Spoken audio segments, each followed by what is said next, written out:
Problem है हमारे पास describing a set से मुतालिक। डिस्क्राइब द फॉलोइंग सेट्स, यानी हमारे पास 3 सेट्स गिवन है जो कि टेबुलर फॉर्म के अंदर हैं। हमने इनको डिस्क्रिप्टिव फॉर्म में लिखना है, इनको डिस्क्राइब करना है इंग्लिश के अंदर। किस तरह से कर सकते हैं? सबसे पहले है a इज इक्वल टू 1 2 3 4 5 6 7। अब अगर आप इन नंबर की टाइप्स देखें तो हम ये बात कर सकते हैं कि ये सेट ऑफ नेचुरल नंबर हैं। चूंकि नेचुरल नंबर 1 से स्टार्ट होता है तो लिहाजा मैं कह सकता हूँ कि सेट ऑफ नेचुरल नंबर है। तो मैं लिख दूंगा a is equal to set of natural numbers. अब क्वेश्चन ये है कि क्या ये तमाम नेचुरल नंबर्स हैं?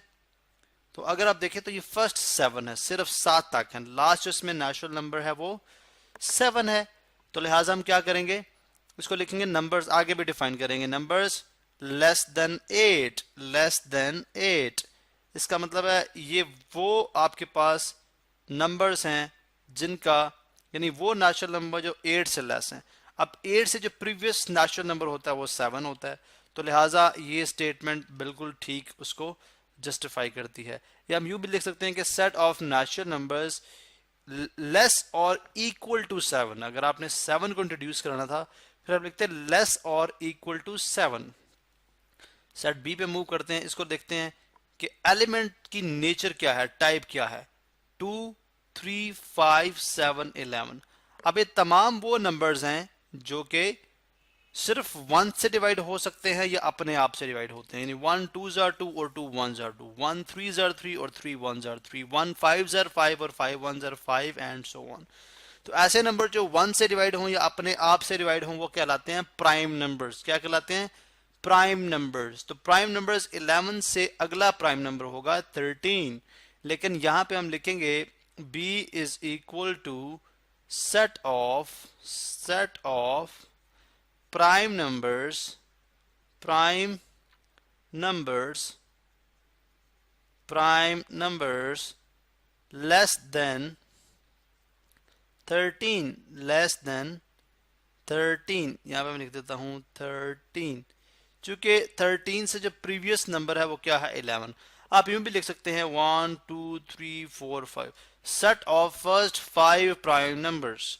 आप यूं भी लिख सकते हैं set of prime numbers less और इक्वल टू 11। तो आप देखें 3 वेज है, हम तीनों में से किसी भी वेज में इसको लिख सकते हैं। नेक्स्ट है हमारे पास सेट सी जिसके एलिमेंट्स हैं -5 -4 -3 -2 -1 0 एंड 1। अगर आप इन नंबर्स की नेचर को पहचाने तो ये क्या है? सेट ऑफ इंटीजर्स, बिकॉज इसमें नेगेटिव नंबर्स भी हैं पॉजिटिव नंबर्स भी हैं लेकिन फ्रैक्शन नहीं है, डेसिमल नहीं है, तो लिहाजा ये सेट ऑफ इंटीजर्स हैं। तो मैं लिख दूंगा C is equal to set of integers. अब तमाम इंटीजर्स नहीं हैं बिकॉज इंटीजर्स तो राइट साइड पे भी प्लस इन्फिनिटी तक मूव करते हैं, लेफ्ट साइड पे भी प्लस माइनस इन्फिनिटी तक मूव करते हैं। तो इंटीजर्स ग्रेटर देन अब ग्रेटर देन किससे हैं? -6 से ग्रेटर इंटीजर क्या होगा? -5। तो greater than -6 and less than 2, less than थोड़ा सा मैं इसको ड्रैग डाउन करूंगा, लेस देन 2। तो ये इसको प्रॉपरली डिफाइन कर लीजिए। बाकी अगर आप -5 को इंट्रोड्यूस करना चाह रहे हैं और 1 को भी इंट्रोड्यूस करना चाह रहे हैं तो फिर ग्रेटर और इक्वल एंड लेस और इक्वल का वर्ड यूज करेंगे तो आपके पास ये सेट डिस्क्रिप्टिव फॉर्म में डिस्क्राइब हो जाएगा।